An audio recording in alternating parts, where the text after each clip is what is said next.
All right, I will just use a knock for my gavel to begin this hearing. Good afternoon. My name is Tanya Fernandez Anderson, District 7 City Councilor, and I am the chair of the Boston City Council Committee on Civil Rights, Racial Equity, and Immigrant Advancement. Today is Monday, December 9th, 2024. In accordance with Chapter 2 of the Acts of 2023, modifying certain requirements of the open meeting law and relieving public bodies of certain requirements, including the requirement that public bodies conduct its meetings in a public place that is open and physically accessible to the public. The City Council will be conducting a policy briefing virtually via Zoom. This hearing is being recorded. It is being live streamed at boston.gov/city-council-TV and broadcast on Xfinity Channel 8, RCN Channel 82, FiOS Channel 964. Written comments may be sent to committee email at ccc.civilrights@boston.gov and will be made a part of the record and available to all counselors. Today's briefing is on docket 1391, order for a hearing to discuss a holistic vision for District 7 in order to redress historic racial harm and to uphold District 7 constituent civil rights. This matter was sponsored by myself, Councilor Tanya Fernandez Anderson, and Councilor Julia Mejia, and was referred to the committee on September 9th, 2024. Today I'm joined by my colleagues, Councilor, by order of arrival, Councilor Murphy, Councilor Flynn, and Councilor Mejia's staff. I'm happy to hear if she will be joining later.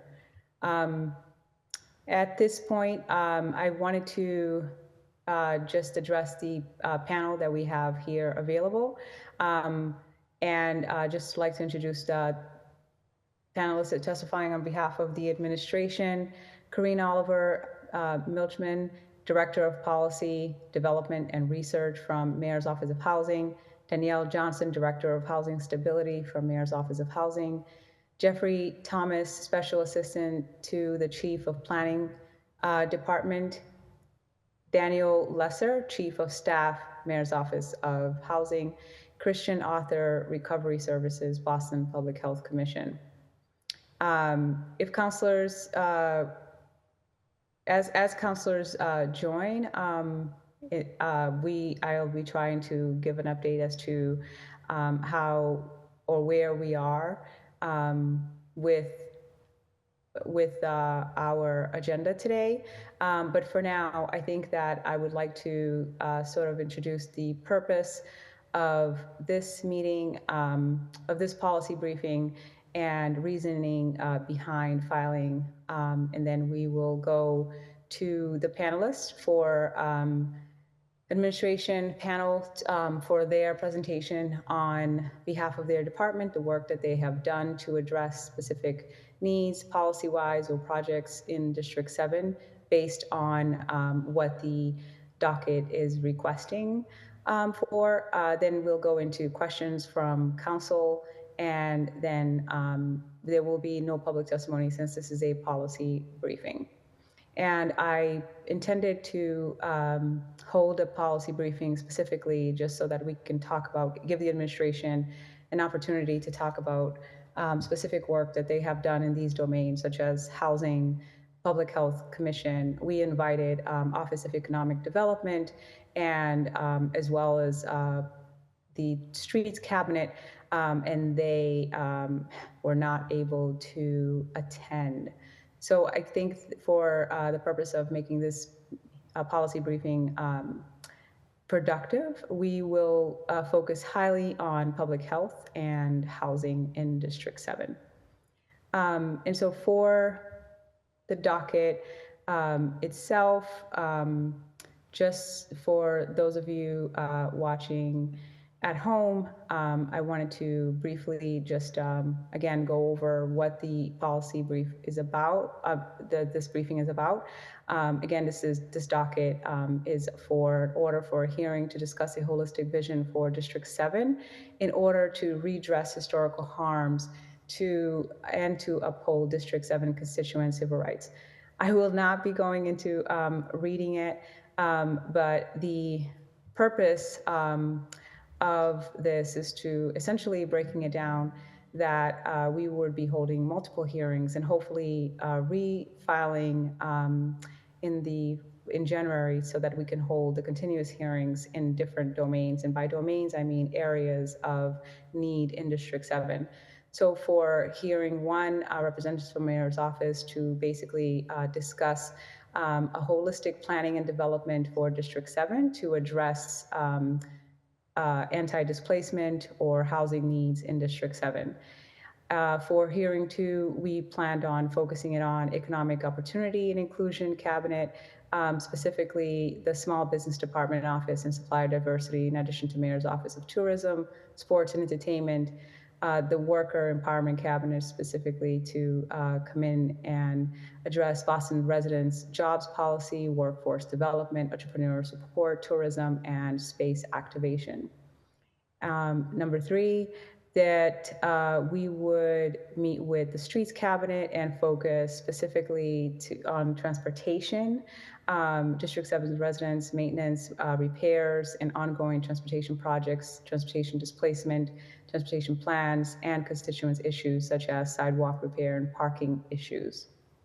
I had previously filed a communications on a hearing order that I filed to address residential parking in District 7. I know that some of my colleagues were also interested in having that conversation for their district. However, the administration expressed that this was a conversation that would be more conducive post a study to assess if residential parking by district or by neighborhood made sense, or just to look at the citywide impact. And then after that, they would keep me posted so that we could discuss further action on how to hold that hearing. And then number four focuses specifically on Parks Department and Recreation, the Office of Climate Resilience, and representatives from Grow Boston to discuss environmental injustices, open space, park capital plans, and updates and communications regarding implementations. And then number five, it would be for Boston Public Schools to specifically address capital projects and plans for schools and school facilities and school closures or displacement in District 7. This, of course, all connects to after-school program needs, early education and intervention, homeschool connection, and other resources to close the achievement gap for our students, minority students specifically, or marginalized students in the city of Boston.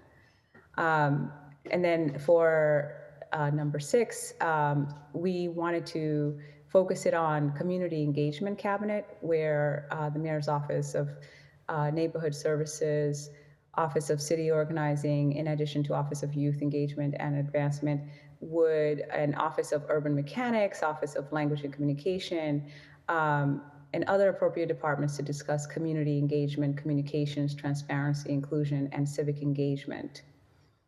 And then number seven, it would be with Boston Police Department and including Black Male Advancement, Office of Community Safety, Office of Returning Citizen, and other relevant departments, maybe police accountability, to discuss safety concerns in District 7, including community engagement, trauma-informed services, and violent prevention efforts. And finally, we wanted to focus this on specifically Human Service Cabinet, Age Strong Commission, Boston Centers for Youth and Families, and Office of Veterans, and Public Health Commission and other relevant departments, obviously, to be invited to discuss how they were addressing the health and wellness needs. And we are well aware that Boston Public Health Commission is doing a tremendous job especially after the Health of Boston, and now collecting information with the dashboard published and putting together a plan for the future and how to address trauma, mental health, substance abuse recovery, trauma-informed services, and so much more.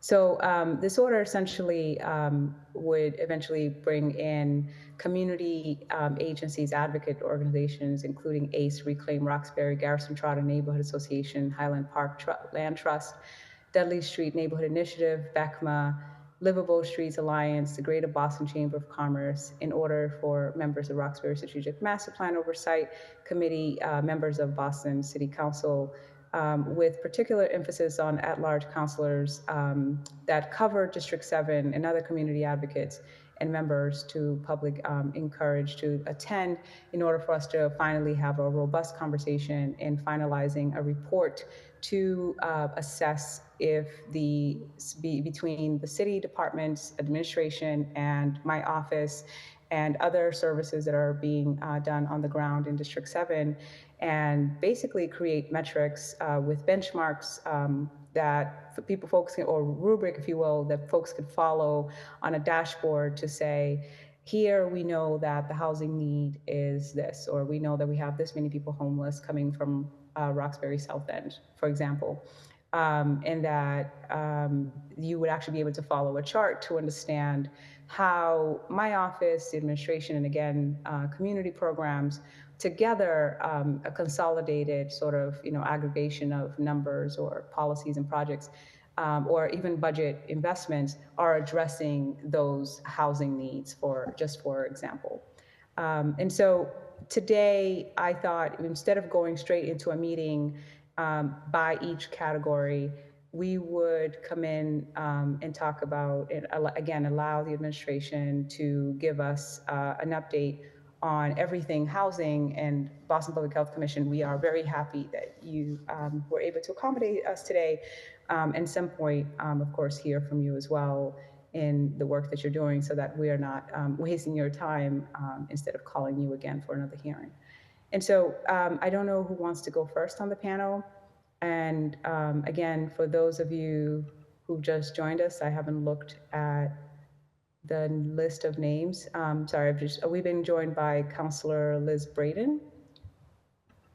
And so again, for the agenda, we are going to go to the administration panelists to address, if you can begin with, obviously, if you have a presentation, share screen. And I don't know who wants to go first, but first addressing the needs, and then the policies or projects or budget investments that are addressing those needs as it pertains to housing in District 7.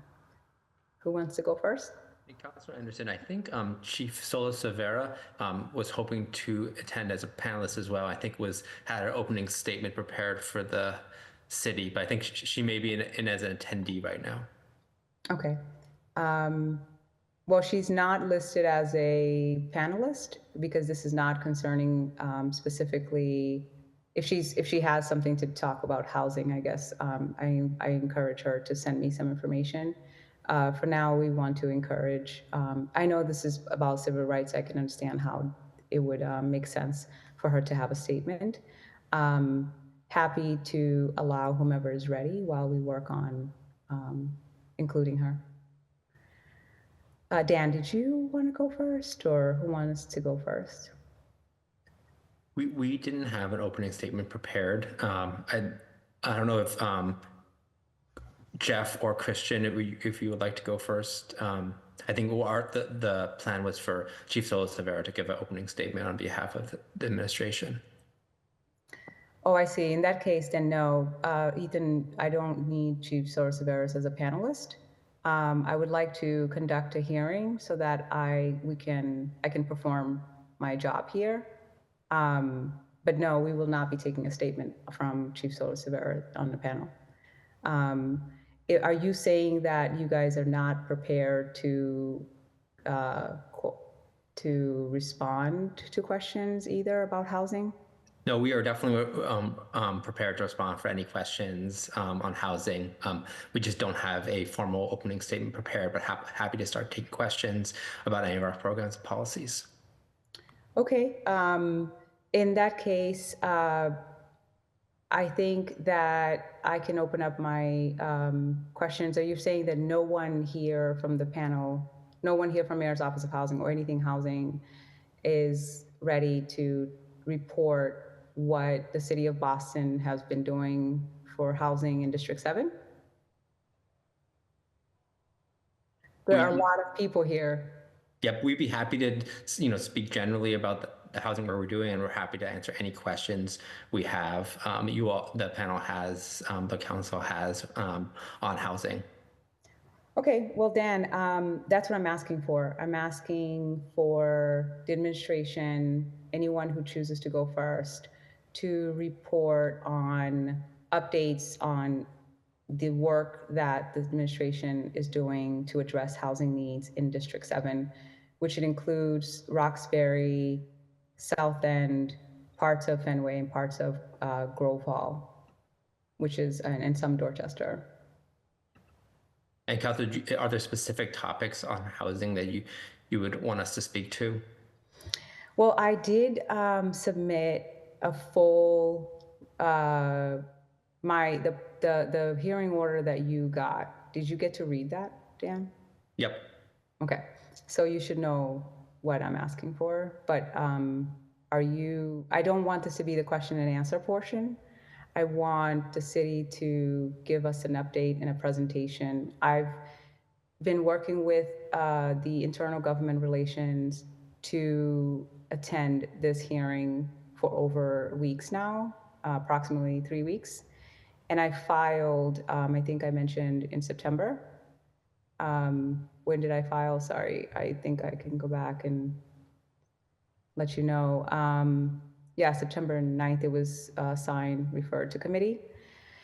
So there's been plenty of time, and it sounds like you are now asking me to go into question and answers portion. Since this is a policy briefing, I'm asking you to present what the administration has been doing based on policy and projects and budget investments to address the housing needs in District 7. I would like for us to start, Dan, if you can please begin to tell me, to talk about, you could start with just policy-wise, and then we can go into projects. Maybe we can talk about some housing projects. I think let me know if I'm not being clear. No, you're definitely being clear. I think our apologies. We are not prepared to. We don't have a presentation prepared for today. We'd be happy to prepare a presentation at a future date or send one. But today we aren't prepared for a formal presentation. We are happy to speak to any questions you have, but more than just speaking off the cuff, I think we're not prepared for a formal policy update to the council. I don't know if Christian or Jeff from BPHC or Planning Department, if you feel more prepared to do a more formal policy update.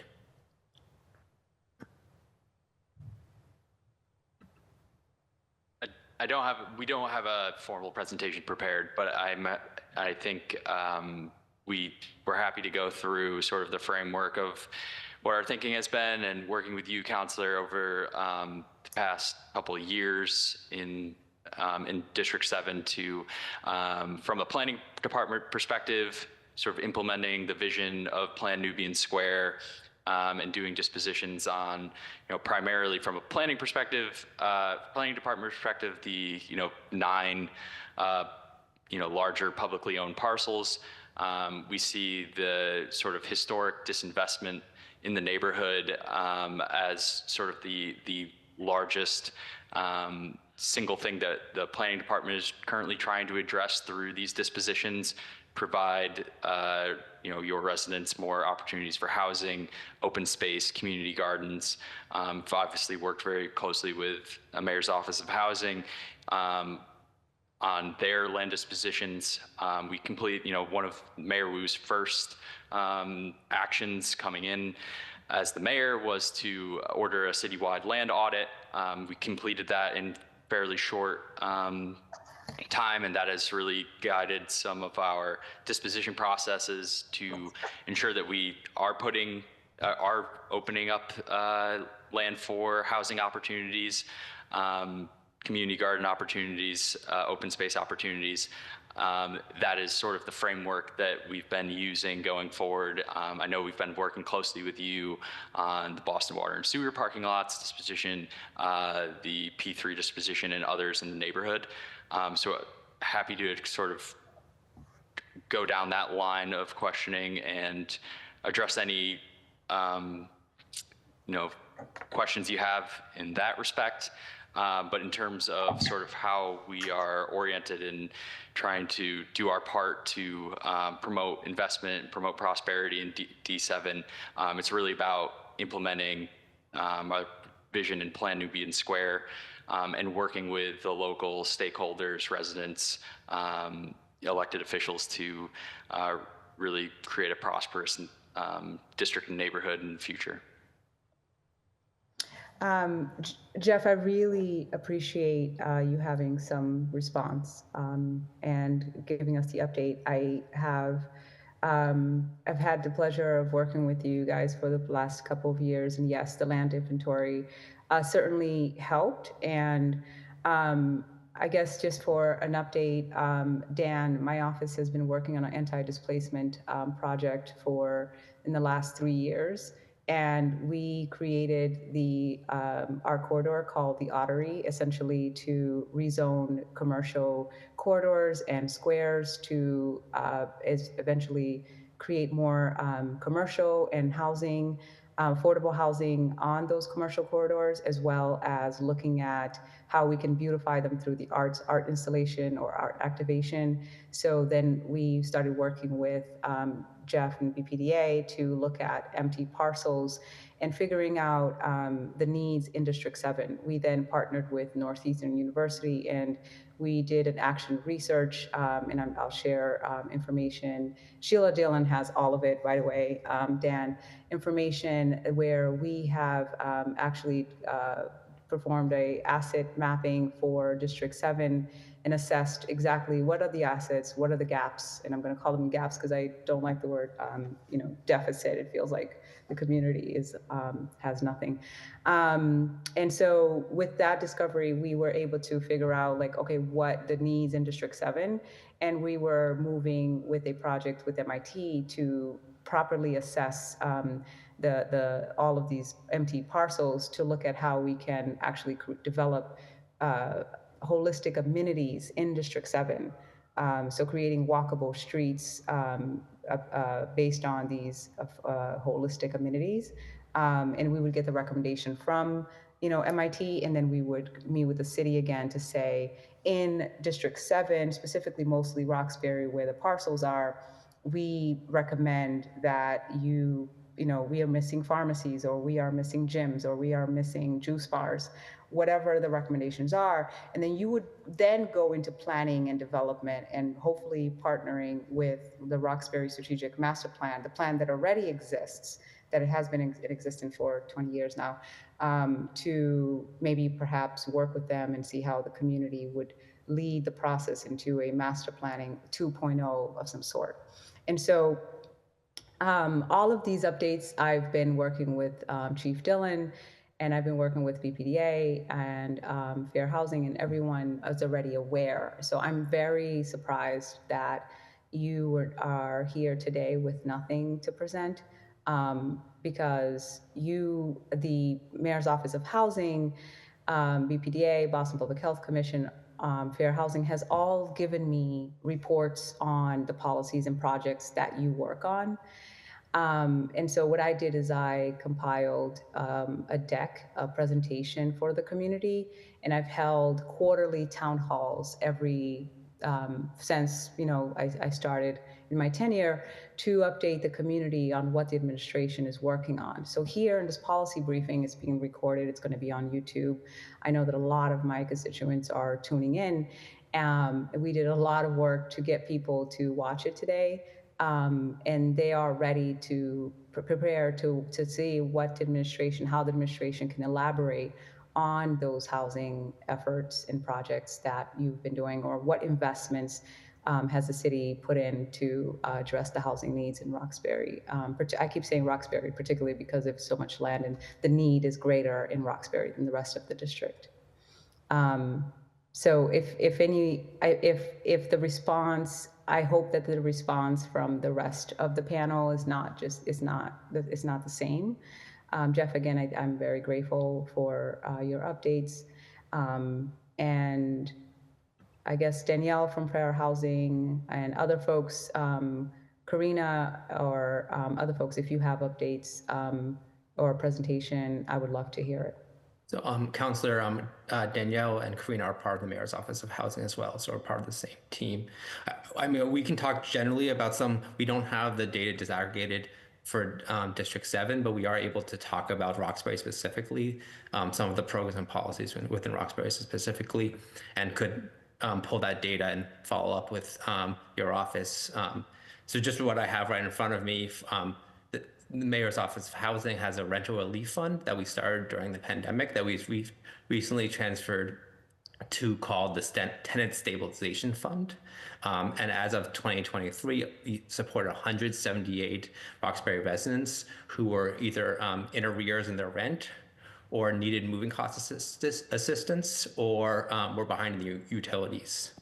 And more generally, our Office of Housing Stability, which Danielle runs, supported about 50 residents of Boston to find either be stabilized who were dealing with housing instability. That included 27 evictions prevented and other helping people find permanent or temporary housing when they're in housing unstable.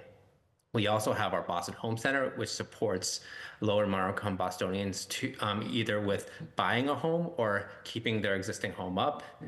We had 45 Roxbury residents in 2023 were able to access either our One Plus Boston mortgage product or our financial assistance to buy a home in Roxbury or in other neighborhoods. And then we also had about 70 Roxbury residents who were able to access either our major or minor repair program. So these are existing Boston homeowners who need support to keep their homes up and connected with our Boston Home Center and either got financial assistance or support in picking a contractor or construction oversight.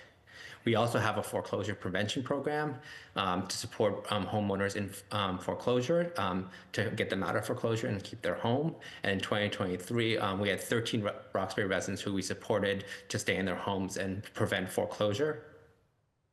We also have been building out our ADU program to support accessory dwelling units. So these are either part of existing homes or separate buildings that are able to kind of be an in-law flat or another kind of housing opportunity. And we're just getting this going, but in 2023, we had 5 ADUs were supported in Roxbury. And we actually had an event last year with one of those Roxbury homeowners. 4 affordable home ownership created in 2023. We had a total of 5 new affordable home ownership opportunities created in Roxbury, although a lot more is in the pipeline. I know we had 44 in 2022. And in 2023, we had 117 new units of affordable renting housing that was created.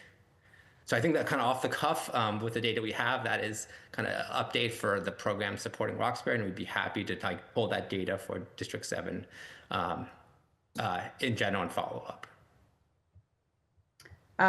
Thank you so much, Dan. So the rest of the panels, are they here to speak as well, or are you their spokesperson? Happy for them to speak as well. Thank you, Dan. Okay, well, is that all the updates you have for the work that you've been doing in housing? Yep. Particularly Roxbury. Okay, thank you. For Boston Public Health Commission, is Chris still here? Christian? Yes. Hi. Oh. Hi. Christian, yeah, the floor is yours.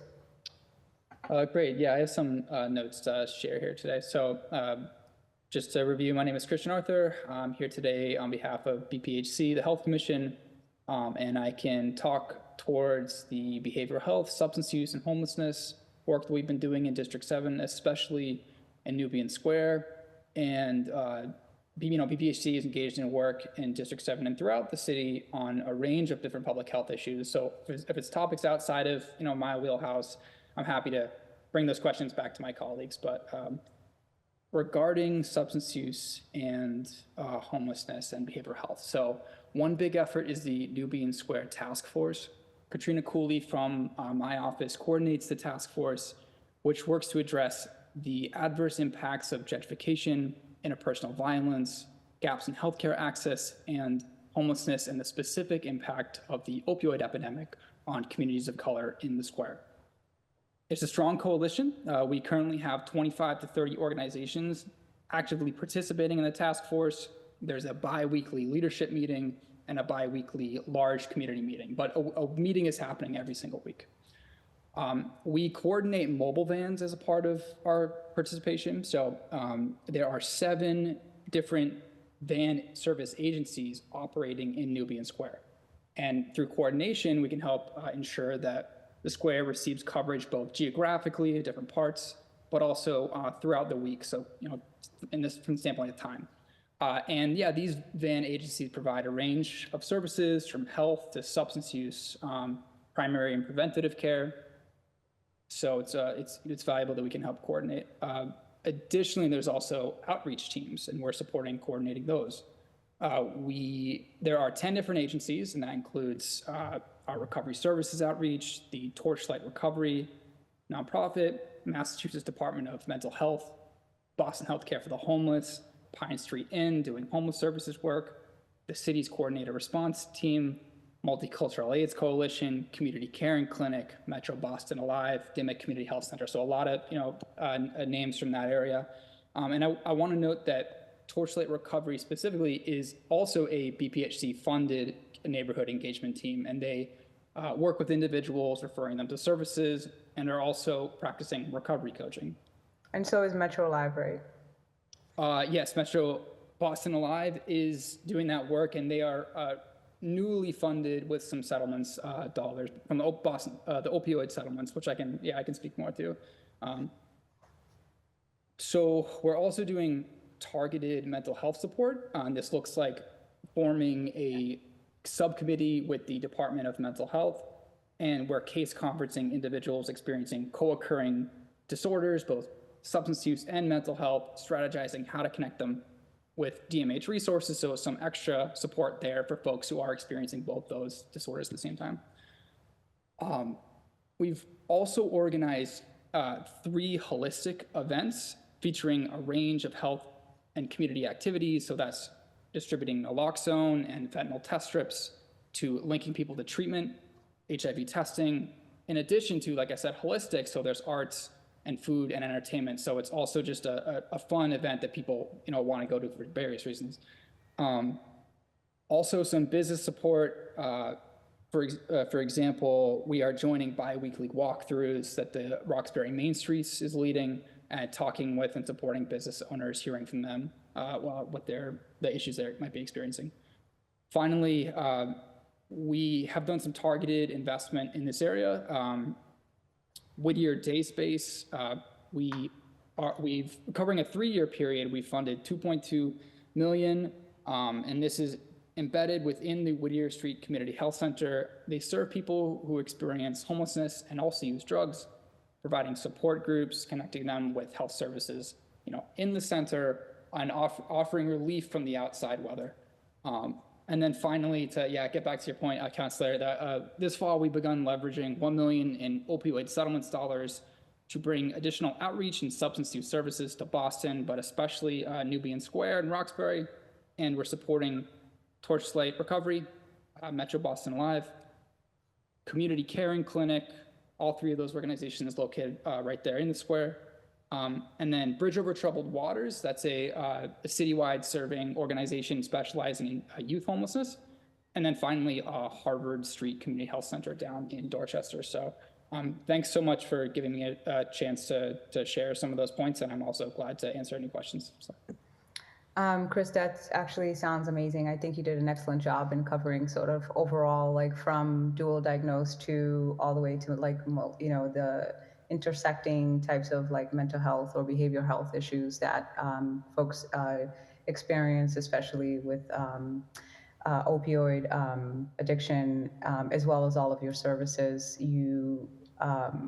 And then I really appreciate the fact that it's a combination of, not just the vans, but the community supports, but also the agencies and the case management, as well as Nubian Square sort of, task force doing this weekly meeting of, taking a look at and reassessing, progress and monitoring how things are going there. Thank you. So I think that we've heard from BPDA, Boston Public Health Commission, and housing. We can go into the question and answer portion of this. I can, as you know, as a sponsor, I don't know, Councilor Flynn and Councilor Murphy, did you guys have a pressing commitment to be at, or can I ask my questions first and then we go to you? That's fine. Okay, thank you, Councilor Murphy. Yeah, that's fine, Madam Chair. Thank you so much. For housing and particularly, I guess I wanted to understand in terms of housing insecurity and displacement in District 7. We know that the numbers of Black population over the last 10 years has decreased by, I think it's 10%. And we understand that, you know, there is no such thing as this development without displacement.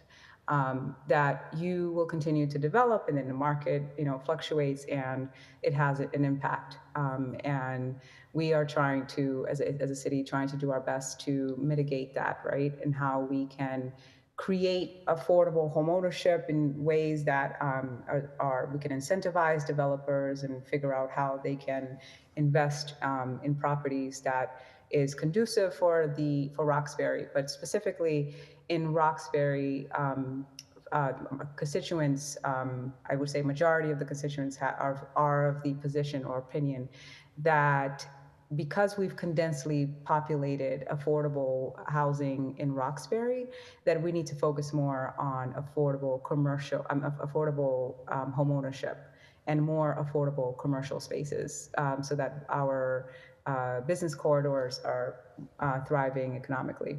And so I guess the question here specifically as it pertains to how to prevent further gentrification, we can't do it all, but in terms of the efforts for anti-displacement, what would you say MOH, Mayor's Office of Housing, has done toward that? Sure, I can take a start and then pass to my colleagues, Karina and Danielle, as well.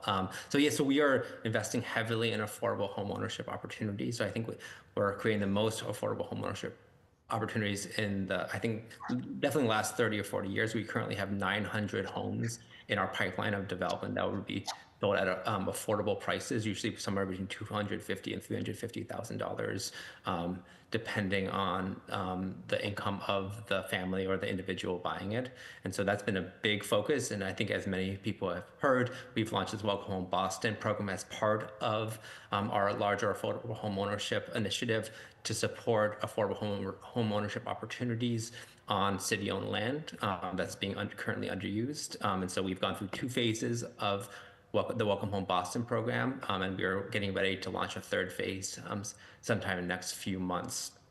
We are also really thinking about how we can strategically use acquisitions for families, individuals who are in market rate housing, who there isn't an income restriction connected to it, and that housing is up for sale, and it's possible that an investor could buy it, raise the rents a lot, and then displace folks, or try to displace folks prior to the sale.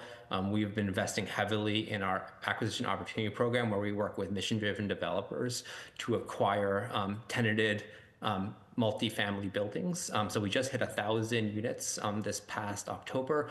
When we launched in 2016, our goal was 1,000 units by 2030. And then we hit 1,000 units in 2024. And we're in conversations on properties in neighborhoods across Boston, including Roxbury. And actually this Thursday, we're launching a new acquisition loan fund to further support acquisitions with these mission-driven partners. And then I wonder, Danielle, can I pass to you a little bit to talk about our housing stability work to keep people in our homes in Roxbury and beyond? Sure. And thank you, Counselor, and other counselors here on the panel today, and my co-panelists as well. Related to eviction prevention, which is a major part in displacement, our office has ensured that we are working with the constituents within Roxbury. Roxbury does have high numbers of evictions, so one thing that we are working towards mitigating that is making sure that we are active in housing court. We have a housing court navigator program that meets constituents, that meets litigants right in housing court. We're also ramping up our tenant stabilization fund, again, making sure that we're monitoring data, understanding where displacements are happening, and figuring out how we can flood resources to that particular area. And then we're also, again, as I mentioned at the outset, monitoring eviction rates. We're happy to report that our numbers are very low, given the efforts that we're working on, which I think are very collaborative. It's not just OHS's work, it's also thinking from NHD's perspective, and my colleague Karina, who runs our policy development and research team. We're also in the coming months, hopefully, starting an access to counsel program, which we think will also help in mitigating evictions that are happening, ultimately leaving people to be displaced from this district in particular. So those are a few resources that we are participating in.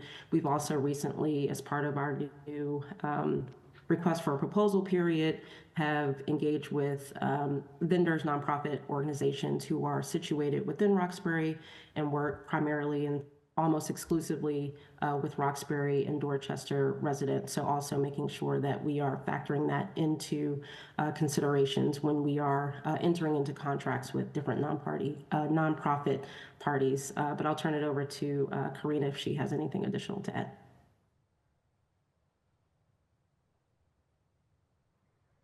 I'll just also flag that MOH has been working very closely with the planning department on accessory dwelling units, rolling out technical assistance to homeowners who are interested in building these accessory units, in addition to the rezoning work that the planning department is doing. So we're providing funding and guidance to homeowners so that they can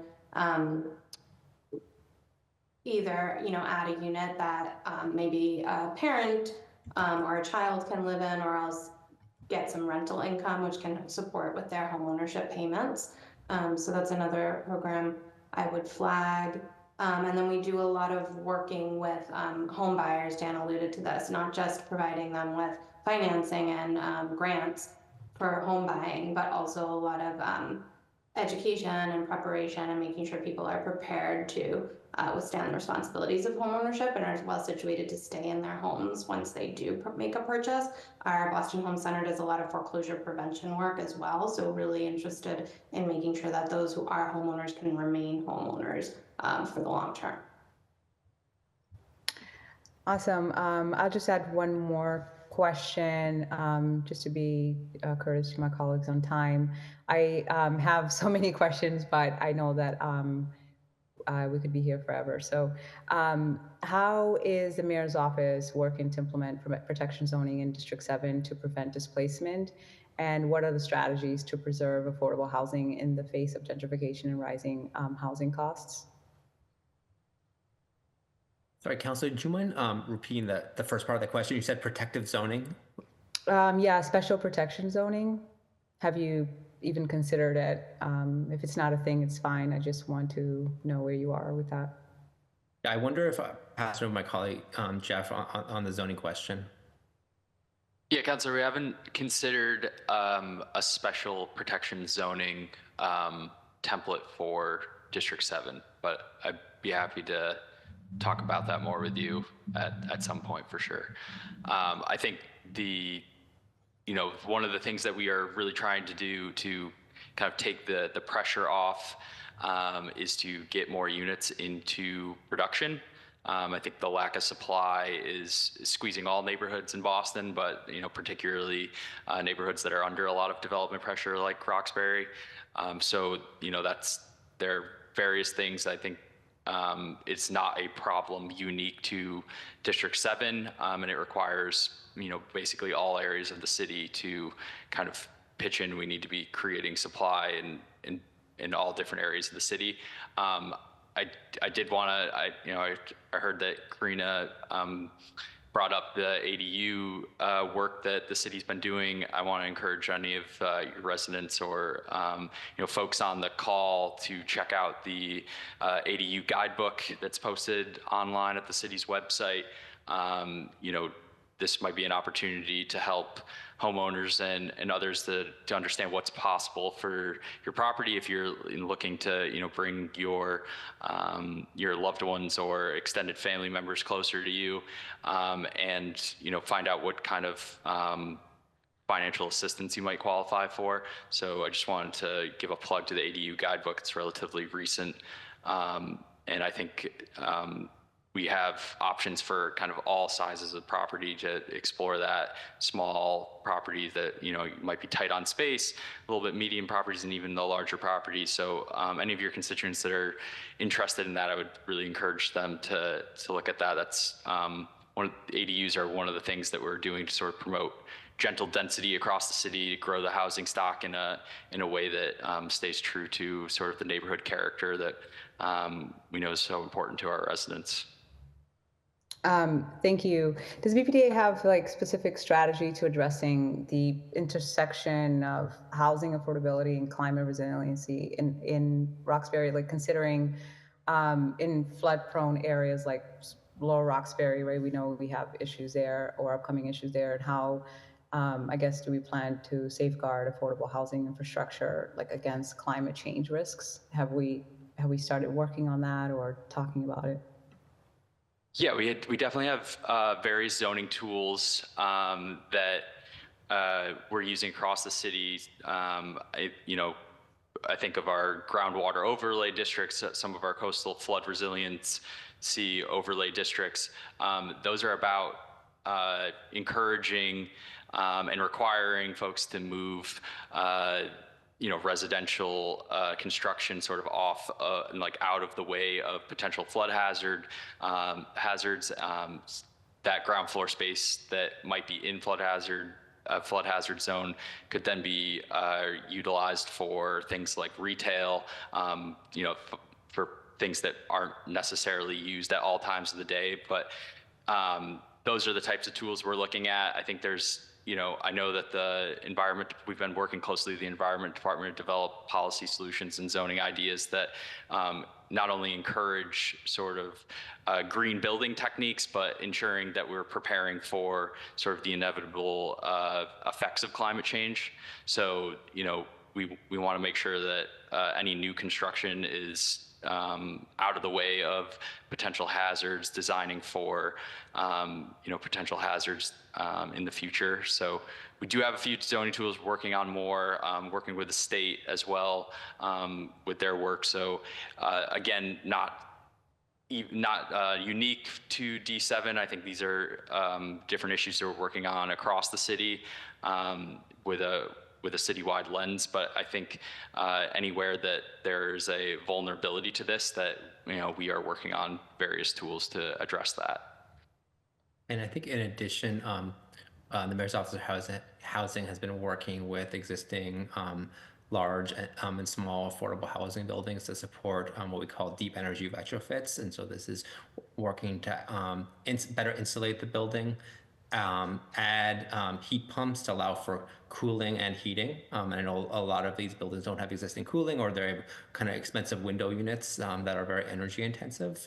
And then lower the kind of energy burden overall and really improve air quality and livability for the residents. And so we actually just funded a retrofit at Orchard Gardens in Roxbury, as well as we're working with Mission Maine. And then we are about to launch, and I'm getting ahead of the department a little bit, but in the next couple of days, a new program called Homeworks Green out of our Boston Home Center that will support lower and moderate income homeowners across the city to do repairs or upgrades in their homes to help with climate resilience and mitigation. So this could be a wet basement.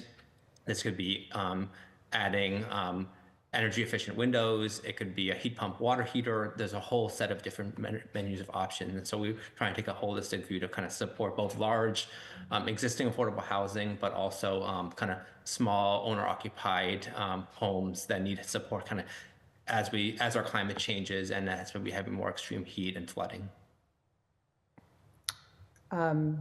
Thanks, Dan. That makes a lot of sense. I'm familiar, but I really appreciated you giving us more updates on that.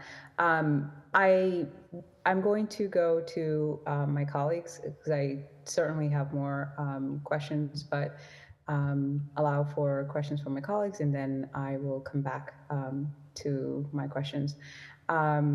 Councillor, I think Councillor Flynn or Murphy, who was first? I think it was Councillor Murphy.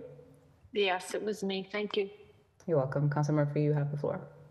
Thank you, Chair, and thank you for gathering us to advocate for your district. I had a question. If you could repeat, Dan, the numbers. It seemed like you said 4 opportunities for home ownership in District 7 last year, and there was, what was the number the year before? It seemed like it was a much higher number. I'm happy to, Councillor. Let me just try to bring that document up again.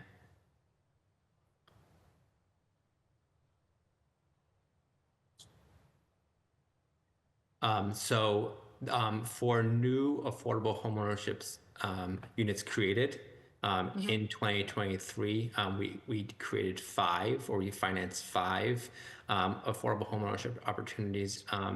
The year before, we had 44. That was in 2022, we opened a large affordable homeownership opportunity in Roxbury. So that was a large number in 2022, and in 2023, the pipeline was smaller, and then we can check what the number for 2024 will be. Is there hopes, or was there a thought that once the money was gone, that, you know, we will never see the numbers like we did in 2022, or is there a plan to try to get those numbers back up close to the 2022 year? I'm not sure if we the 44 for given how many homeownership units we usually create per year, 44 is a really high number for one neighborhood. I think we're pushing as hard as we can to have as many affordable homeownership development in Roxbury. But we're seeing a lot more rental, correct? I know we've had hearings like citywide issues, but the numbers for rentals are much, much higher, correct? We do have a much higher rental. Overall, we create much more affordable rental properties. There is a much more built up financing and kind of funding environment. There's what we call low income housing tax credits at the federal level that affordable housing developers are able to access for home ownership. There really isn't that same funding stream. It's really the City of Boston funding, as well as a state program called Commonwealth Builder that I think the councilor is familiar with. Yeah, I've heard of that.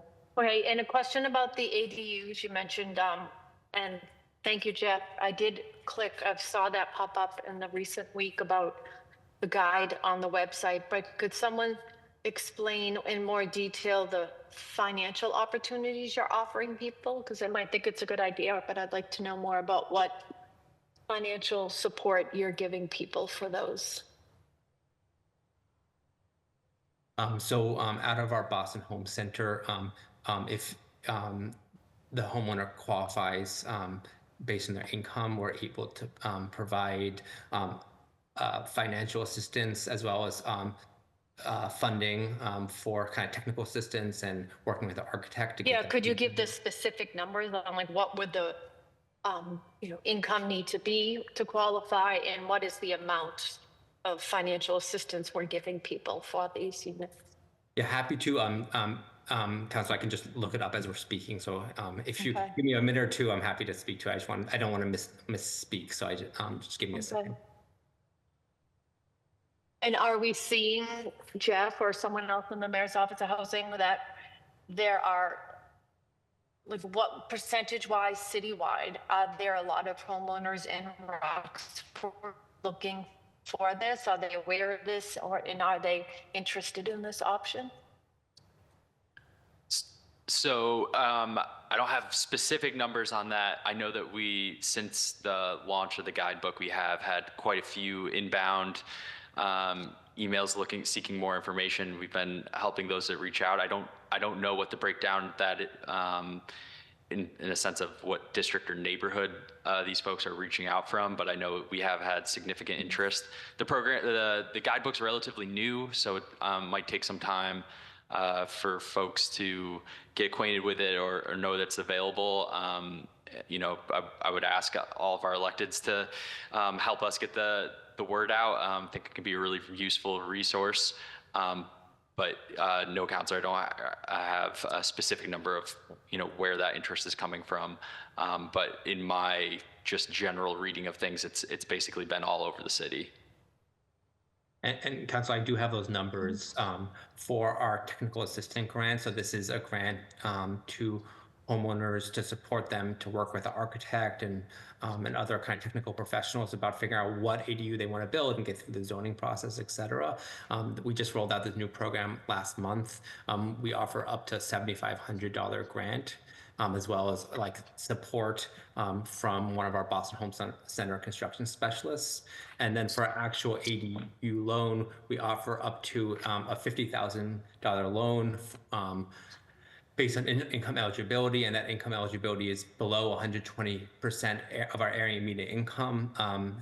They're able to access that $50,000 with no match, and then if a homeowner is between 120 and 135% of the area median income, they would need to match the city funds 1-for-1. We also have been working with a number of local banks and lenders to support developing an ADU loan product so that homeowners, once if they get our support, city support, they can also then go to a lender to get a loan specifically for ADUs. And as of last month, we just launched it with 3 participating lenders. Okay, thank you.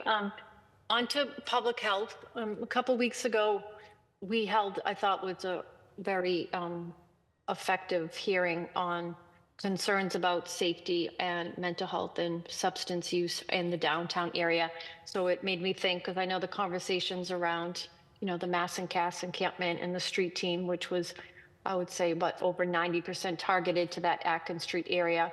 And I know the district council, the chair, has often brought up and advocated about Nubian Square. But if anyone could just touch on the hot spots in Roxbury and what the data is looking like, and if we are able to, get more police. I know the District 8 councilor had mentioned that, she was advocating and getting more walking beats through the public garden. And I know just citywide it's needed. If the public health or someone from the street team could just talk about any of those concerns, and if we're at a capacity yet where we're able to address those needs.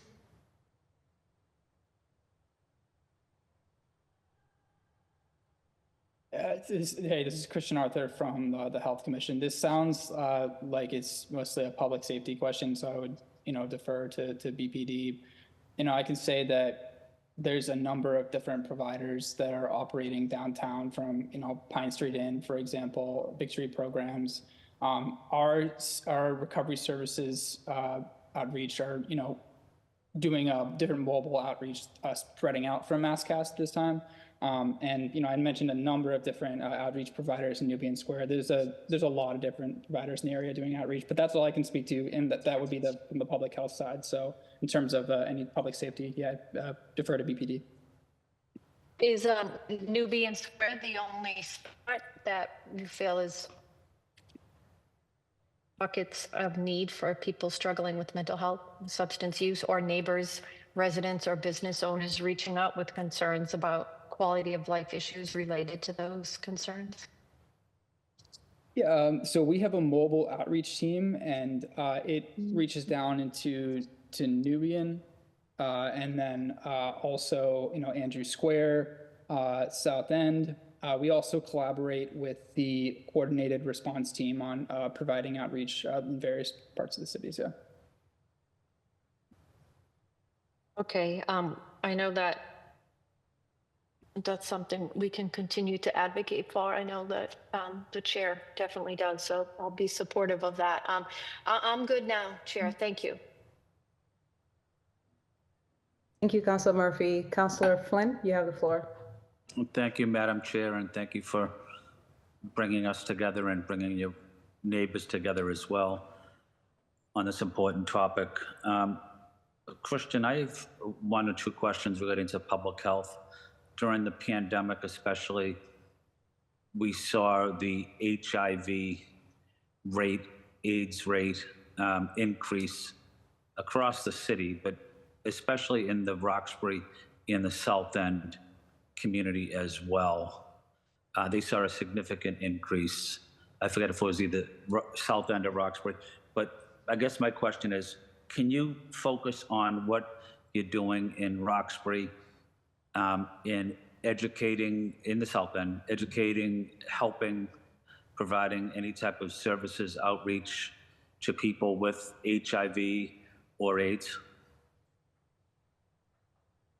So I'll speak to what we do, particularly for people who inject drugs. And as far as HIV transmission and prevention activities, I would defer to our infectious disease bureau because they work on that more broadly. But yeah, our from AHOPE to our outreach teams, they're all well versed in where to get, where people can get access to treatment, where people can get access to counseling that can support them with maintaining that treatment regimen. We distribute safer like sex supplies, injection supplies through our AHOPE, and those are all evidence-based mechanisms for reducing the spread of HIV.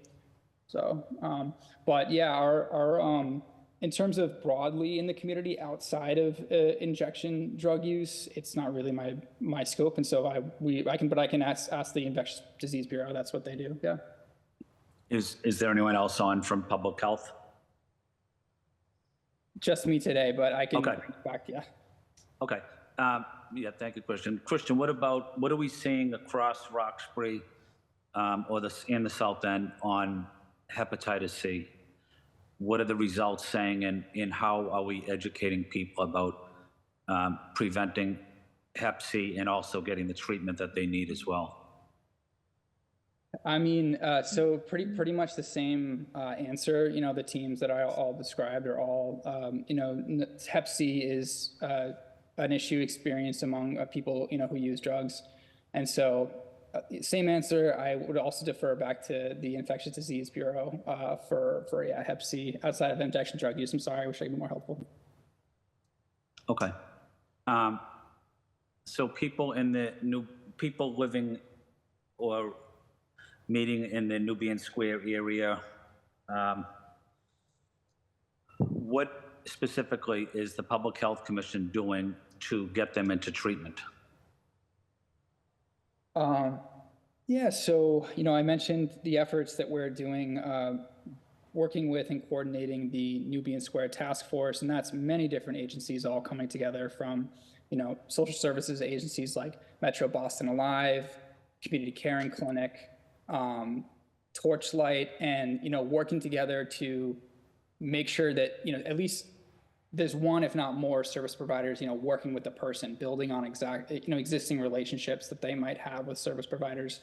But, outside of working with and coordinating community efforts, we ourselves have our outreach teams. So Recovery Services Outreach goes to Nubian Square quite regularly, engaging in folks and is, referring them to treatment if it's detox, other types of services. And I guess maybe I'd also just highlight that we are funding 5 different organizations, $1 million across all of them in total to increase outreach in the city, overdose prevention, linkage to care. And so that's maybe just a snapshot, but we could get back to you with a more comprehensive, something more comprehensive. So. Yeah, thank you. Christian, just one final point. Last week I visited the Hope House on Farnham Street. I know Councilor Fernandez Anderson knows where that is. I would go over there frequently when I was a probation officer. They do excellent work over there at the Hope House.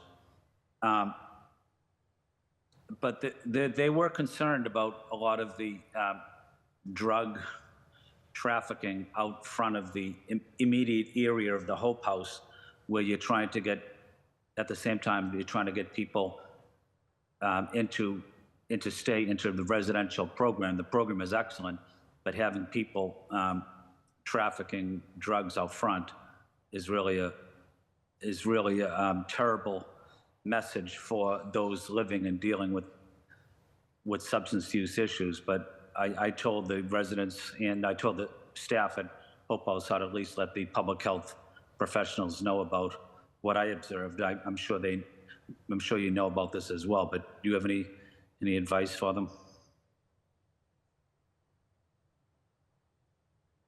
I mean, yeah, we're just there to support, everybody in their pathway to recovery and support them with, services that are going to engage them. So, I could talk with, trying to have a colleague go over there and talk with them and kind of and talk about the very specific, whatever that they're dealing with, try and support them as an organization. Yeah, I could work on that. So. Yeah, I'm sure that would be helpful. And I'm glad you also mentioned Andrew Station, the Andrew Square area. That's where I live, in and around that area. But that area is also not too far from Roxbury, not too far from the south end, but a lot of drug activity taking place there. Madam Chair, I have no further questions. Thank you very much. Thank you, Council Flynn. Like my colleagues, I'm very interested in the public health conversation, especially on the numbers. It does feel like we have the services, sort of like Moving Square Task Force or South End Forum, who has been putting a tremendous amount of work to be able to create the rubric for monitoring mass and CAS, but then not getting supported with enough resources, being that be police detail or in terms of services, and now another shelter opening in the South End area. And so as we keep getting more numbers or need for housing folks in that area, especially with opioid and mental health issues, we want to be able to look at what's already in existence in terms of services and how much of that, and how I'm sure you, especially for Boston Public Health, you quantify this data because you have to figure out if you're addressing the full population. I'm aware there's a database, so and I've obviously referred to it, but I think that what we're trying to get is understand, like, how do you aggregate it specifically for Roxbury, specifically for South End, and looking at, or Grove Hall, and looking at how the city is addressing these issues. But Chris, I know that you do amazing work there, and I look forward to continuing to following up with you and working on those issues for District 7. If my colleagues do not have any more second round of questions for BPH. Oh, Councilor Mejia, you're here. Thank you so much. Did you have questions for BPH or specifically housing, or did you want to just ask all your questions now? Well, I'm going to do I'm modeling behavior. I'm going to do what I think everybody asked, a little bit of everything here, and I see everyone here. Is that okay? I won't let him go. Sorry, Chris, I was trying to allow you to go so we can go back to focusing on housing, but Councilor Mejia, you have the floor. Yeah, and thank you, Chair. And the reason why I'd love for you to stay just a little bit longer is because all of these things oftentimes are interconnected when we're talking about housing, when we're talking about mental health, when we're talking about public health, the quality of life. If you look at the smoke, it's everybody, right, in all departments. And I'm just curious if you all have, I understand that not all the information is in one place, but I think it would be helpful to know if you all as departments, even if it's once a month or even quarterly, to talk about things from a holistic standpoint. Like, let's look at the housing crisis, let's look at the mental health, let's look at public health, let's look at public safety. Are we doing that per district? Because I know we talk about the city as a whole, and oftentimes during budget season, we're talking about the issues that are impacting the city as a whole. But I'm curious, in terms of your interactions with each other in your departments, is there cross collaboration, cross conversations happening as it relates to the whole community in a particular district? Like case management 101.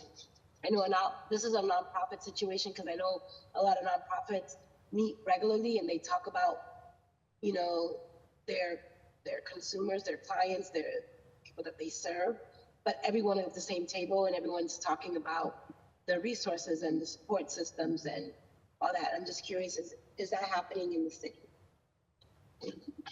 I can definitely speak to it. Definitely is, and I think we try to collaborate with departments on a daily basis on lots of different topics. Specifically with Boston Public Health Commission, we are on like multiple calls a week with Christian and colleagues as Mayor's Office of Housing thinks. Supporting people experiencing homelessness, finding permanent housing, and so we're working with BPHC all the time around who are, folks who are at the BPHC run shelters or on the street, and how the services that we're funding and their funding work together, and even at the kind of individual case conferencing level, all the way up to kind of thinking about larger structural issues. So I think that's something we definitely do, and I'm always trying to think more ways to do that even further. Thank you, Tim. And in your journey, is there a space that the information that you are exchanging with each other lives? Like if I'm not privy to every single meeting or not being able to participate or whatever, is there like I wouldn't call it a dashboard, but is there like a portal or a place where all of this information lives so that we can understand what is being shared and what are the issues that are bubbling up to the top? What are we doing about those issues? Is there a tracking tool of sorts that we can lean into and see? I think a little bit depends on the topic area. There is a Nubian Square task force that meets regularly that kind of, and Christian, I'm sure, can speak more to than I can. And then, for people experiencing homelessness, we have a shared database that kind of makes sure that we have a coordinated approach for helping people, exit homelessness and find permanent housing, and that we with BPHC and our different nonprofit providers look at it on a daily basis, and have lists of folks we are targeting to have supportive services and find permanent housing. Because do you want to say anything more specific to Nubian Square?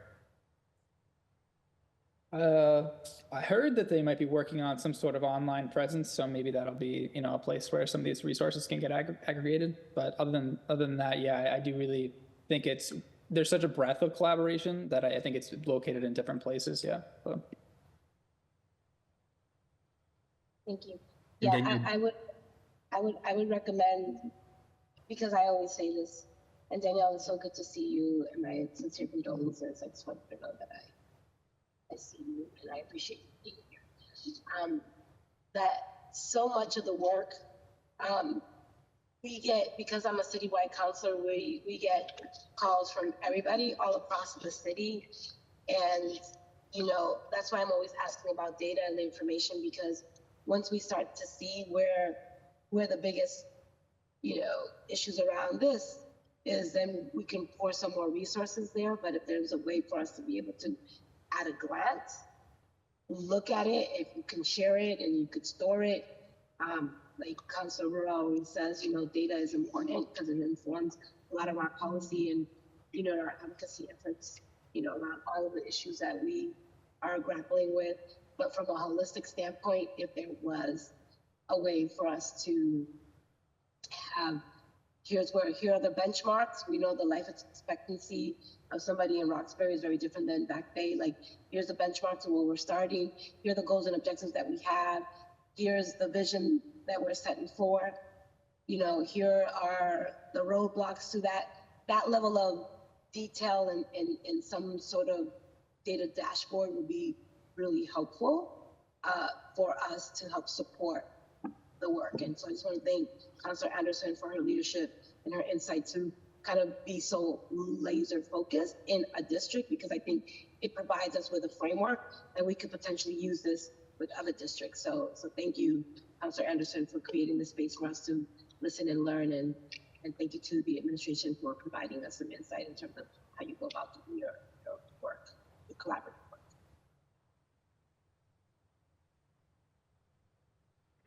Thank you, Councilor Mejia. I wanted to allow Councilor Murphy or Councilor Flynn, if you're still with us, to do a second round of questions before I I go over some of the updates from my office. Again, the point was to look at what the administration was doing and hopefully in partnership or collaboration, but also what my office has been doing in the past couple of years to address the needs of District 7. And today I was ready to present to you the action plan that I created a couple of years ago, and specifically give you the state of Roxbury and where everything is, in the information that we got from the administration as well. So before we go to that, Councilor Murphy, did you have a second round of questions? I don't. Just looking forward to what you're about to share. But thank you for the opportunity for the first round. Thank you, Councilor Murphy. Ethan, is it possible for me to share my screen? Or should I send you the presentation?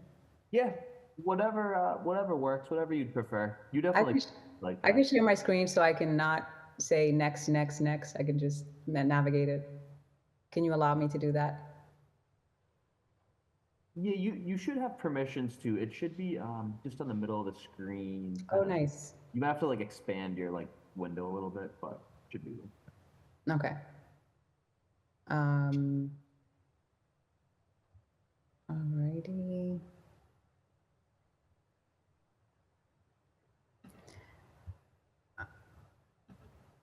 Can everyone see my screen or?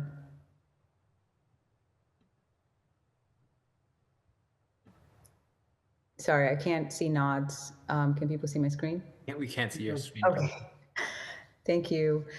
So we're just focusing specifically in Roxbury, and don't mind me if I go really fast on things that has to do with logistics or administrative work from our office.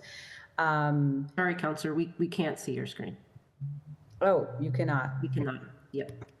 Oh, Ethan, let's try that again.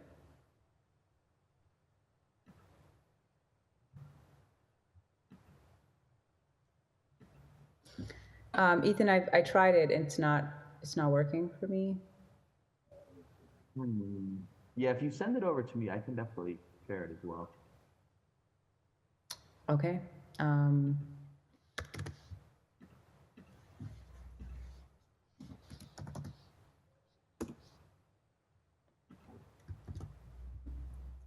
I've sent it, Ethan.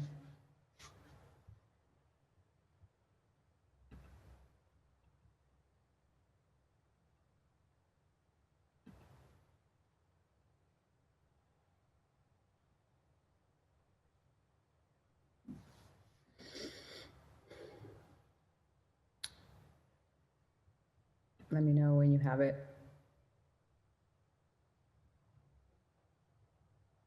Will do. Still waiting over here.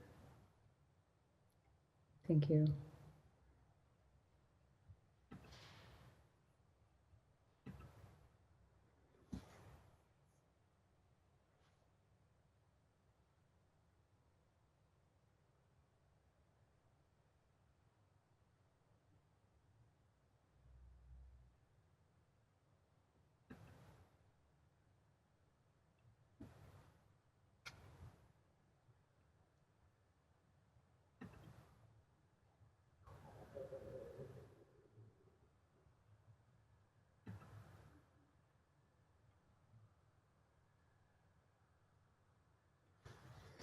All right, is it possible to present it as a presentation, full screen?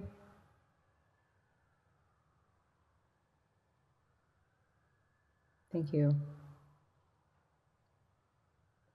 All right, I can see it, so can you guys see his screen? All right, thank you. So Ethan, you could go to next slide. And next, just I'll tell you where to stop because I'm not necessarily looking at it. Next.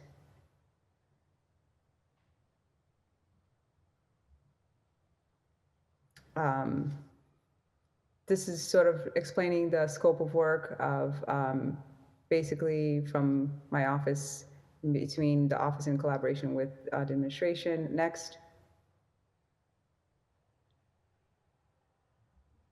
Next. Office roles, self-explanatory. Next. Next. And then in terms of services to execute those roles, next. To execute services. We've provided listening sessions based on the different projects that administration is doing, based on different groupings or demographics. Next. For community engagement purposes. And District 7 at a glance, next. We created an advisory council to be able to lead policy and guide projects in the district based on what the administration is doing. Next. We've had a promise from the mayor to meet with the District 7 Advisory Council on a quarterly basis. But as you know, the mayor is super busy, so they were able to meet twice since 2021. Next. And then we created a District 7 Community Fund. If you can go back, Ethan. The community created a nonprofit to be able to work with BPDA and MOH to mitigate community funds on development in District 7. And essentially they created a board, and then they worked with the advisory council and different focus groups where they decided that the fund should include aiding small business, enhancing cultural programs, and supporting community events. Nonprofit organization serves as vital resources in District 7, basically using those community benefits to support efforts to fight displacement, commercial, climate, and housing displacement. Next. Then we went on to further research. We created a platform, which is the District 7 website. And next. And as well as a District 7 app. So you can actually, I have met with several departments, the Streets Cabinet, Economic Development, Arts and Culture, Boston Mayor's Office of Housing, as well as Equity Cabinet, to collaborate on this app to be able to publish information on the work for District 7. Anyone is welcome to download it. It's Boston District 7 app. Next. The District 7 Civic Coalition is essentially, purposes obviously ensuring transparency, equity, and inclusion in the district, basically consolidating all of the different civic associations and neighborhood groups, and working in partnership with the advisory council to advocate for and navigate city resources. Next. The Roxbury Revitalization Task Force then got together a team of advocates in District 7 to work on how to fight displacement, essentially cohorts of different types of nonprofits and services to avoid duplicating services, as well as continuing to look at where the work is happening in silos so that they can work more collaboratively on anti-displacement. Next. The District 7 Delegate Accountability Tracker is one that's being developed on the website. Essentially, is to take an account of all of the delegates or elected officials that cover District 7 based on their positions on policies and projects in District 7 and budget. Next. You can fast forward all of the different electeds.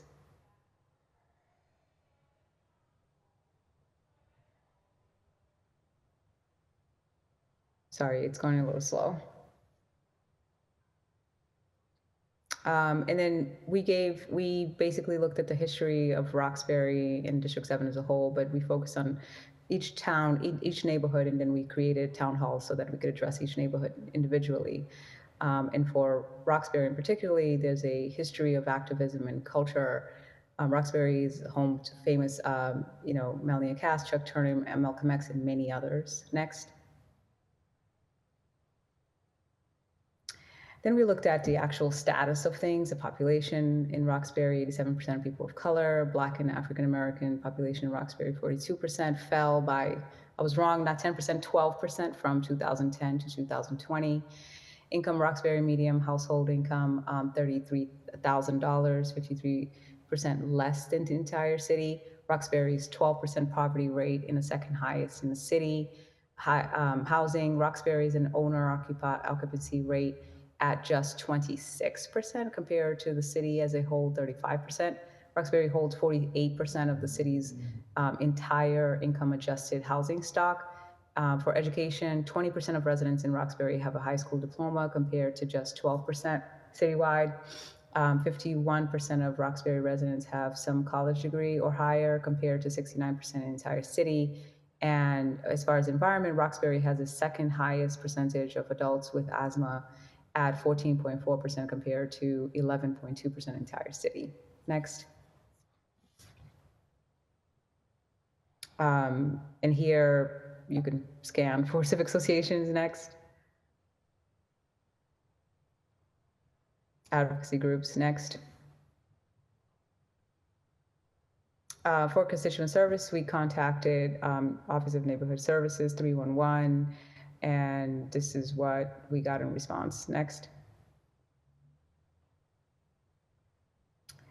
So for us, we developed development and listening sessions. Basically, we are trying to promote here like the different dates and meetings that they take place, but the advisory council is compiled of like over 44 members of civic associations. So Roxbury has the most civic associations and neighborhood groups. Next. And, we also promote, citizenship and applications. So that's all on the app and website. Next. And then English and other languages and promoting access for ESOL development. Next. So constituent service in the city, this is what we got back from 311. This is just the information, pretty straightforward. Next. I think we're at the part where it's what they gave us. And I think actually 311 presented that day, so we may not have it a part of this. Next. So city department projects, here we go, and program updates. Next. So Boston Public School updates here. They announced there was the Best of Green Schools Award. Ongoing projects here, you have it listed: facility conditions, White Stadium, accessibility score in terms of Timothy School, accessibility school, and the rest, and upcoming events that were coming up. Next. Boston Water and Sewer then gave us their updates as well. And as you can see here, they presented on free lead service line replacement, Roxbury Sewer, reparation phase 3, and completed works. And you can see it listed here. Next. And more on Boston Water and Sewer, drain replacement, sewer replacement, and water main replacement, all happening in District 7. Next. For 311 updates, there was some description and what to call 314, what not to call for 314. Next, these are actually not reports, just information. And so for the actual open and closed cases, requests, so illegal parking, you can see here, street cleaning, potholes, residential trash, streets, and we've basically put this all into a database and outside of the 311 app and put it on the website for accessibility. Next. For constituents to access. And more updates here: slow plowing, salting, tree maintenance, damaged sign, broken sidewalks, needle cleanup. Cases request, case open, and case closed. And you can see here that they do pretty well with snow plowing, but treatment is a bit slower, and broken sidewalks definitely much slower. And complaints up to 4 years, 5 years of waiting for sidewalks to be repaired. Next.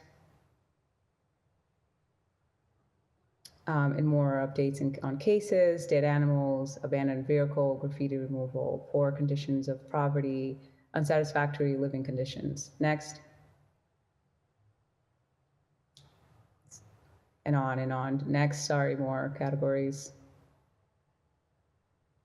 Office of Community Safety updates. We basically got that opportunity zones, OCS creating opportunity zones and programming prioritizes disproportionately impacted violence, including, and these are just, what they gave us is just areas that they work with, but not specific numbers or programs or services. Next. Mayor's Office of Housing updates. What we got here is projects in proposal review stage. I will not be reading them because it's pretty self-explanatory, but if anyone wants to slow me down, happy to. But you could see here in terms of like MOH parcel count, disposition type, or square footage. Next. Projects in under agreement stage. And updates, happy to provide that to any of the constituents or any of my colleagues if they want a copy.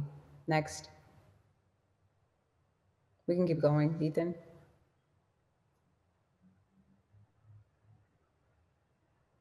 Next. Oh. And then projects and proposal under agreement specifically. And I know that now the Harriet Tubman Freedom Parkway underway, Amory Street, 8 Townsend open space, Plan Nubian, 135 Dudley Street. Next. Projects closing underway, Center, Linwood, Cedar Street, and Westminster. Next. And so for deliverables, I'm not going to necessarily repeat them because I think Dan did a good job giving some of this information. Next. And for street cabinet in Nubian Square, there was roadway improvements from Shawmut to Harrison. Now, just off the top of my head to add, Washington Street, Shawmut, Tremont, Northampton. And what's in the future is Roxbury Resiliency Transportation Corridors, transportation of Melnia Cass, Malcolm X Boulevard, and Warren Street is on its way. It had gone into RFP process, and I think they've actually contracted a consulting company to be able to support with community process, and that's what we are looking for next. And then streets resurfacing, Public Works has identified streets and residents have asked for resurfacing, and you can scan here to get information on which ones. Open Streets is just an event that it's under the street cabinets, or they collaborate with them to execute it. Roxbury Safe Routes to Schools, launch Safe Routes to Schools initiative and Public Health Commission, BPS and Wellness, and members of Garrison Trotter community.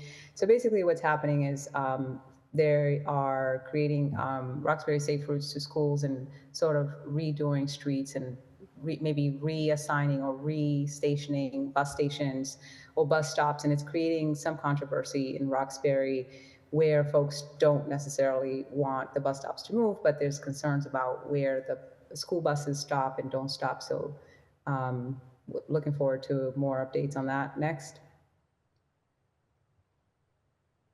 Office of Workforce Development. So Boston Saves provides K-2 kindergartens and BPS with an account of $50 to help families and plan for their child's future. You can learn more here. Work Empowerment Cabinet advances the well-being of Boston workers. And then some goals: regulating, overseeing improvement, workforce, education, quality jobs, skills, training, and career pipelines. Next. And then some services here. I will not read it so that we can try to get out of here on time. But you can see here that they provide an array of services in Roxbury, and specifically services to Roxbury residents as well. Next. Then for Boston Public Health Commission, again, don't want to sound repetitive, but most of the things that Chris already have mentioned are here. But in addition, Boston Healthy Start Initiative, Community Healing Response Network, and then of course, Chris, you already talked about this Community Overdose Response Grant, as well as Family Overdose Support Fund and Community-Led Response to Mental Health Crisis. Next. And more. Next. So just some legislation in terms of like recently passed to address some of these issues. Next. And more, obviously, some are not related, but some are culturally preservation, like the Malcolm X, adding it to the historic, a Black historic corridor, then preserving culture and identity, all relevant to anti-displacement. Upcoming hearings next. And then for budget overview, we don't have to get into that. Ethan, can you just pass everything budget? And it actually goes into investments that Roxbury has gained on different departments: Fire Department, Public Health Commission, Police Department, Office of Arts and Culture, projects awarded to Mayor's Office of Housing. And then it gets into the actual action plan for the district. Next. Sorry, go back one, Ethan. So the action plan essentially is my comprehensive holistic action plan to redress historic harms and disinvestment in District 7. As you can see here, we created 7 domains: economic development, housing, environmental justice, civic engagement, education, public health, and public safety. And all, of course, centered by accountability, equity, and transparency.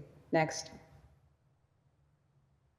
And so here you'll see some of the educational policies and the work that we have been focused, whether it was co-sponsored or I was a lead sponsor in terms of the work that we have done to either preserve schools from being moved, John D. O'Brien not being moved out of Roxbury, or temporary, health services or other sponsored work, but also Homework Heroes, a Success Link partnership that we created where youth works, and either they are youth ambassadors, civic ambassadors learning a civic engagement, or they are doing their homework with a tutor hired by Success Link as well. Next. So some of the public health sort of either partnerships or work that we've created, collaboration with Mass and Cass, or actually South End Forum, Nubian Square Task Force. We've actually been working with them, helped them to connect with an intern, as well as look at how we can sort of dissect like the issue and look at assessing and how to create metrics for Nubian Square Task Force specific. And then I filed the hearing order to discuss it. Next. In public safety, some of the work here. Next. Economic development. Specifically, I have been working with economic development Chief Idowu to look at Be Local and create this digital marketplace where we pilot a program in Roxbury to create its own marketplace, its own digital marketplace for small businesses to be able to compete with the Ubers or Grubhubs of the world or Amazons of the world. So if piloted in Roxbury, Boston could really set precedents in creating a digital marketplace for small businesses to digitize or to support them with technical assistance online as well. And then revitalizing business corridors, I've mentioned, and main streets, receiving an increase to be able to support them with their programming and technical assistance. Next. And housing citywide land, we looked at the inventorying and figure out that there were so many parcels, and as I mentioned, did a study with Northeastern to figure out what the deficits or gaps were in the district and what needed to be addressed in terms of holistic amenities in Roxbury. Next. And here you see that 80% of tax exempt land in Roxbury is under care of the city, over 570 acres of parks, playgrounds, and athletic fields, the most in the city. 54% of all units in Roxbury are income adjusted, which is super high, right? Higher than any other town or neighborhood in Boston. And then for the parcels inventory, parcels in active process, parcels potential future projects or that were open, and 21 parcels present with little opportunity. And then District 7, 95% parcels in active process. Sorry, we don't have to review the District 7 part. Next. And then the housing, like current initiatives, the city-owned lots moratorium was a hearing order that I filed specifically to ask the administration to take a look at land that was connected to racial historic harms, so land that was taken from people or for owing very little tax. And then looking at it as a means for reparations. So before giving away land, looking if people were historically harmed and figuring out how to redressing those historic racial harms.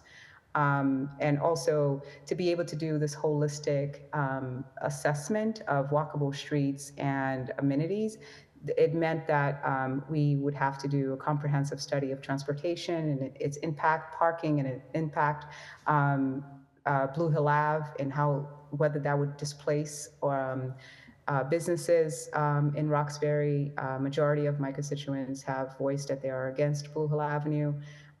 White Stadium, with the transportation there, figuring out how to properly assess how we support or how we create a comprehensive transportation plan around White Stadium.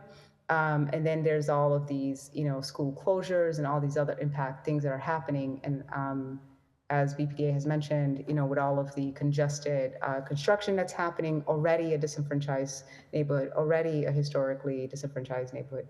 And how could we do that without displacing people? It would mean that you would have to have a comprehensive plan before planning and development in Roxbury, or design and development.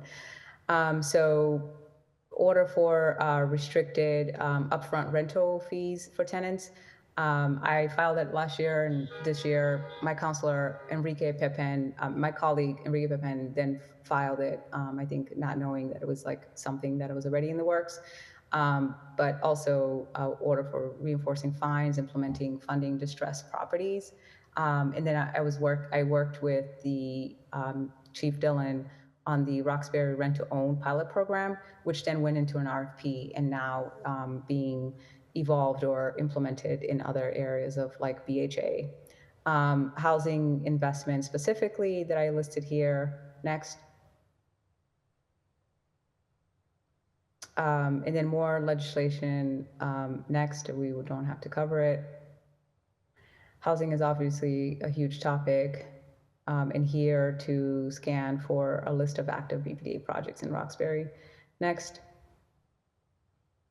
So for environmental justice, we don't necessarily have to cover it, but a whole lot happening with placemaking, a whole lot happening with the corridor, collaboration with the arts and culture to figure out how to reface storefronts, to reimagining bodegas, to looking at those holistic amenities, as well as repaving our streets and cleaning them up.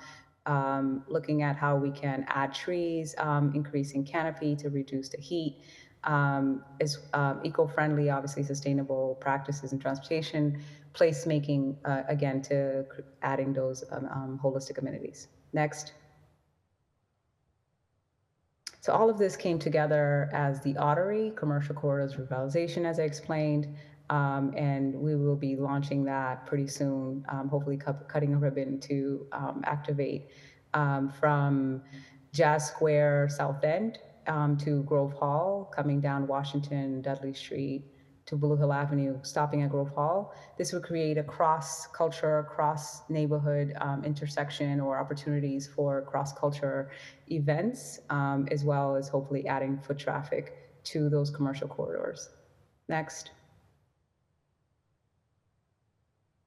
Just a map of the Ottery and sort of where we are in terms of phase 1, 2, and 3. Next.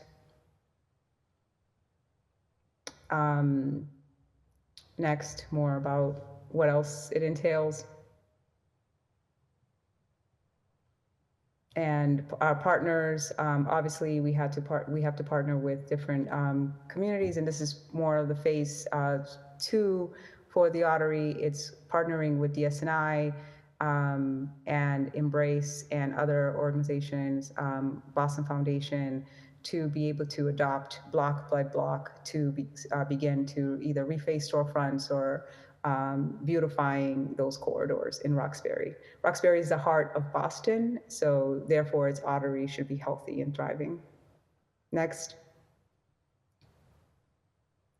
And in civic engagement, we created Diaspora Discoveries, working with the Office of Economic Development, hopefully looking into creating landmarks where it would preserve Black history and culture in Roxbury. So you would be able to go to a parcel and scan something from the tourism guide and be able to come into Roxbury and say, in Roxbury, we know that there's this project called the Boston Diaspora Discoveries. And essentially, it would take you to each parcel, and each parcel would have a different open space use. Say one is to talk about Elma Lewis, and there's a stage and opportunity for food and gathering. From there, you could scan on a kiosk and go to the next one. Maybe it's Malcolm X Park, but it's a way of connecting different landmarks to be able to connect to tourism and drive that tourism revenue to Roxbury. And then civic engagement block by block. This is just our office doing more of quality control on civic engagement as well as constituent services. Next. And more of that next.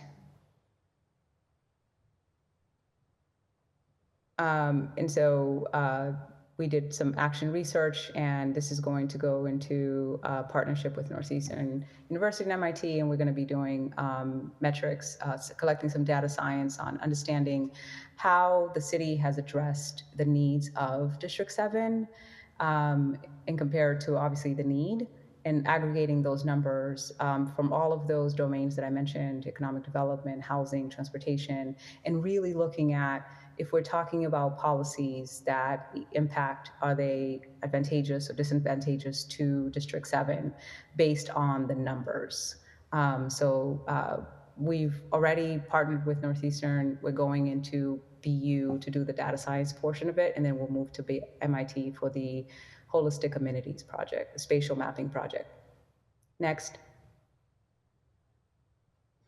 And so we provide Civic Fit. That's just for our constituents. It's instead of coffee hour, you get to walk with your counselor to talk about issues, civic issues. Next. All right. Yeah, you can provide feedback. Next. It's not for you. Sorry. This is a presentation for constituents.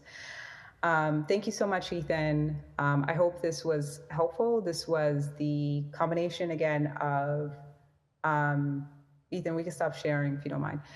Thank you so much. The combination of the District 7 office and the city. And again, I'm hoping that BU will take the work from both ends, on the administration side and my office. And what they're doing right now, the students are looking at in each category what the needs are, what are those numbers, what are the deficits, and what it would take policy-wise, budget-wise, project-wise to address those needs. So I hope that was helpful. I want to open the floor. I think Julia, Councilor Mejia, is the only one left here. Councilor Mejia, if you had a closing statement, and then I wanted to leave the floor open for the administration to make a closing statement in terms of how the administration, again, based on this docket, this hearing, how the administration is addressing the civil rights and needs, equity needs in District 7. Councilor Mejia, you have the floor. Thank you, Councilor Anderson. I so much don't necessarily have any more questions. I've been in front of your presentations in the past, and so I think it's really great for the administration to also see when I keep talking about dashboards, like to have this level of detail all in one place so that at a glance we can look.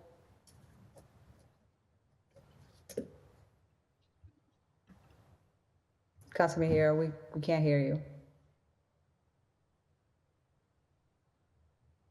And thank you to the administration for providing us some feedback, and I look forward to figuring out how we can build that dashboard, y'all. How we can make some things happen. And, you know, being a real thought partner alongside y'all would, you know, our office is always looking for ways to collaborate. And Councilor Durkin last week hosted a lunch and learn with the historic preservation landmarks people.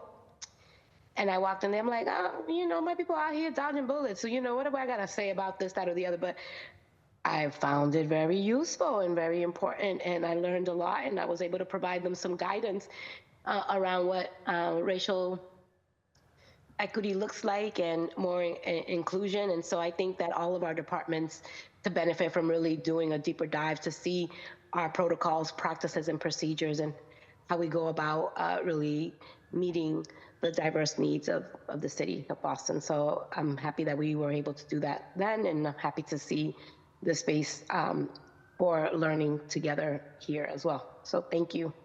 And I don't have much to say, even though I did say I didn't have much to say, and I said a lot. So I'm gonna go on mute now. Thank you very much. Thank you, Councilman Mejia. To the panelists and Councilman Mejia, it's always wonderful to see colleagues supporting the work in District 7, and I've seen your work and know that you are definitely invested in doing your work as a city councilor to represent District 7. Jeff, Karina, Danielle, and Ron, if you, considering the presentation that I've offered you and moving forward with the work to create this dashboard where it's a collaboration of administrative work and policies of projects that, or budget amendments that my office has done, do you have any, feedback or any comments about the work from an administration perspective in collaboration with city councilors to create this partnership of looking at how the two sides can complement each other, all to benefit the constituents of District 7 or other districts in the city of Boston?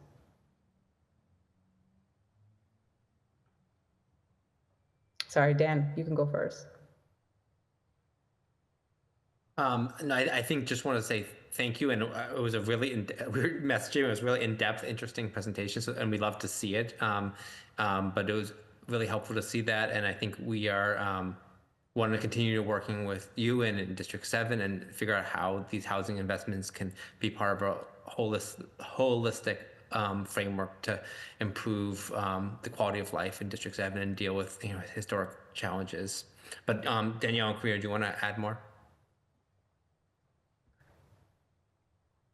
I would just add that I think this has been really great. We appreciate you sharing it. Hope we can see these slides, have these slides shared directly as well. And I would also point you, Counselor, and your colleagues to the anti-displacement webpage that the city has launched that has 2 of the first deliverables in that process, including a existing toolkit and progress report. And I think there's a lot of relevant programs, a lot of relevant programs and policies highlighted there that are really important to the neighborhood of Roxbury and District 7 overall, with some key data points. Thank you, Karina. So the city's responsibilities for the entire city, right? I've read your the report, and it's yes, relevant, but it doesn't specifically target or focuses on Roxbury or District 7 specific or district specific.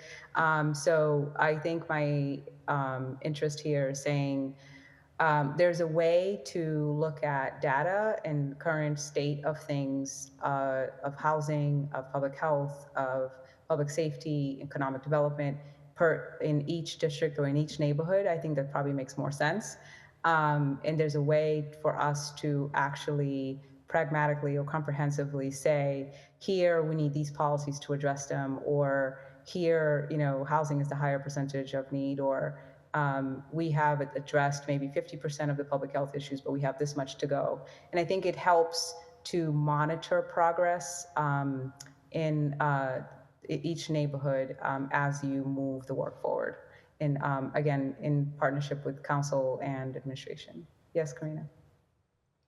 Yes, I absolutely agree. I just think that perhaps they could be complementary. And I'd also, just to your point about place-based actions, I don't know if Jeff wants to speak to the citywide community land use needs assessment, but that will be looking, citywide, but focusing on specific needs and specific geographies, which I think will also be a real value to this effort and to the dashboard that you're working on.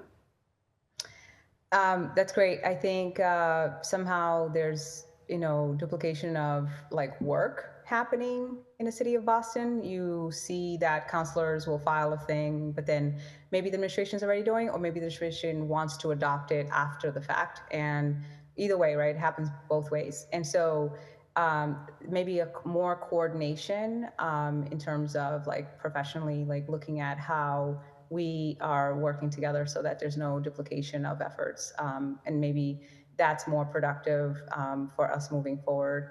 And I think I have to thank you, Karina, and Mayor's Office of Housing. I've never had this issue with working with housing, but in particularly, I think that overall, when you look at the council and the things that are filed, duplication of efforts, you can then go back and see that the Mayor's Office maybe put something out a few months later, or maybe they've already been working on it, but we haven't communicated. So I think that level of like communication and collaboration, as you said, the work can complement each other. We don't have the resources, so our work is going to be on legislative side, but maybe on a smaller projects things, as you could see, the things that I've been able to help community on a grassroots level to organize.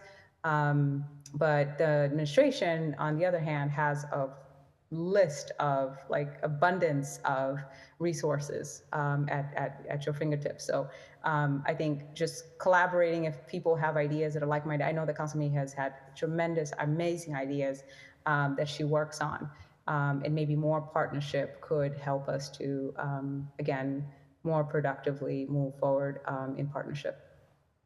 Jeff, did you want to make a final comment, or Danielle, before we go? Not necessarily. Thank you for the presentation, Counselor. Just look forward to continue work with your office on that. I know we've been working with Angie on aggregating some data regarding development and whatnot with your office. So I hopefully those conversations have been fruitful. I know that I've seen some of our data in there, so that's good to see. Yeah, just one quick word on the needs assessment. Hopefully we're going to launch that early in 2025. I know that we have a consultant on board, and we're assembling sort of the internal team. And I think that's exactly maybe the place where we can centralize some of this stuff, and make for a more fruitful sort of policy making and problem identification area going forward. So please, stay tuned, and look forward to working with the entire council and folks across the city on that as we get that launched. Okay. Same. Thank you for all of your work and collaboration, Jeff. Yes, it has been fruitful. I do appreciate BPDA making yourselves available and working with our office, and I thank you so much for all of the past work, and looking forward to continue to work. To everyone here, if there are no final councilmen here, I just wanted to final check if you wanted to make a final comment before we close. Okay, that sounds like a no. I hate these. You can't even find the little Zoom button. But no, I'm not in the spirit of holding anyone hostage. I'm gonna give them back their time, and really do appreciate everyone here today. Thank you. Thank you so much, Councilor Mejia, and to the panelists. Thank you for your work on behalf of the administration, and for joining us today. Without Any further ado, this policy briefing on docket 1391 is adjourned.